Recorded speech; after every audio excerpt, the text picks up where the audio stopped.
இப்போ அடுத்த 2026 தேர்தலில் 11% வாக்கு வங்கி வச்சிருக்கக்கூடிய பாஜக இதே மாதிரியான ஒரு தன்மையில் போட்டி போட்டதுன்னா 3வது இடம்ங்கிறது தான் நிச்சயமே ஒழிய கண்டிப்பாக 2வது இடமோ முதலிடமோ வருவதற்கான சாத்தியக்கூறு இல்லை என்பதுதான் இன்றைக்கி இருக்கக்கூடிய அரசியல் நோக்கர்களுடைய கருத்து.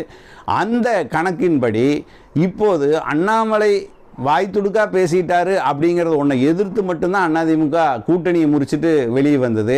அந்த கோபத்திலிருந்து இன்னைக்கு வரைக்கும் எடப்பாடி பழனிசாமி அவர்களோ அல்லது ஜெயக்குமார் போன்ற 2ஆம் கட்ட அதிமுக தலைவர்களோ இன்னைக்கு வரைக்கும் அதில் இடம் கொடுக்கறதா இல்லை. அந்த பிடிவாதத்தோடு இருக்காங்க. அண்ணாமலை இல்லாத பாஜகவில் தான் கூட்டணி, அண்ணாமலை வாயை அடக்கி வைங்க இப்படிங்கிறது அவங்களோட கோரிக்கையாக இருந்தது.